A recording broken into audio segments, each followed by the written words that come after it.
This project was supported by Creative Europe. We presented an application last year in the first call called Audience Development. And to speak about this fantastic call, I like to give the floor for a few minutes to Agnieszka Moody, who is the head of the desk here in London. And we have also Francesca Walker somewhere here from Creative Europe London.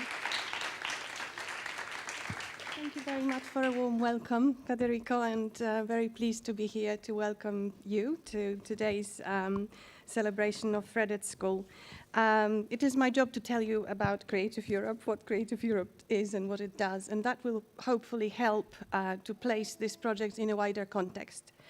So Creative Europe is a funding program of the European Union. It runs from 2014 to 2020 with a budget of 1.5 billion euros to support the audiovisual industry. Recently, it has increased its focus on audiences. So in addition to our funding for producers, distributors, exhibitors, now we can offer funding to professionals active in the fields of film education, film literacy, and audience development.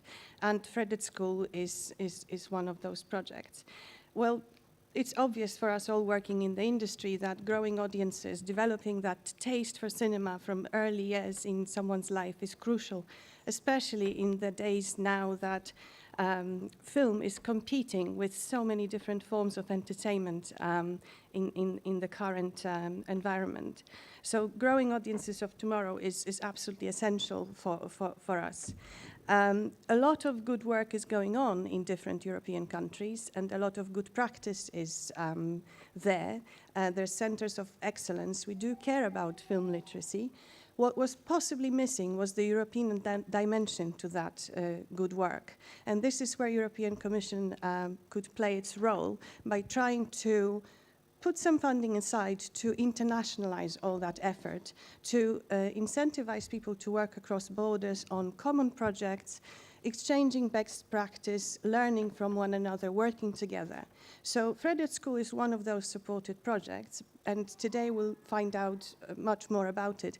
But I just wanted to mention one or two others so you understand the wider context. One other funded project is led by the organization I work for, which is British Film Institute, and it's a European framework for film education. So it's a massive, unprecedented effort to support the development, design, management, and delivery and evaluation of film education programs in more than 20 European countries.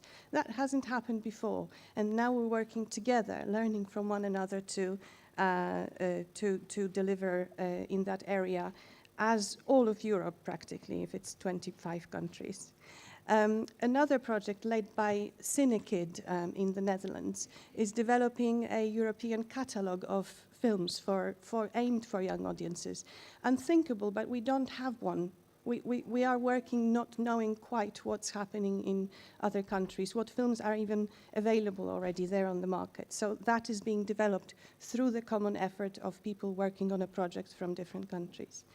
And a slight personal favorite, straight after Fred, is a project led by Cineteca di Bologna, which is called AB Cinema, which is a collaboration of several European archives where they're trying to develop taste for cinema amongst youngsters, but not just any cinema. They're talking European classics, black and white films from the 30s. So if they manage to get youngsters to watch those instead of playing computer games, I think this will be a big win for us all.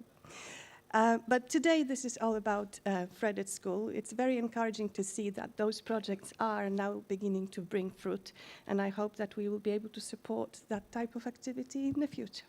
Thank you. Thank you, Agnieszka.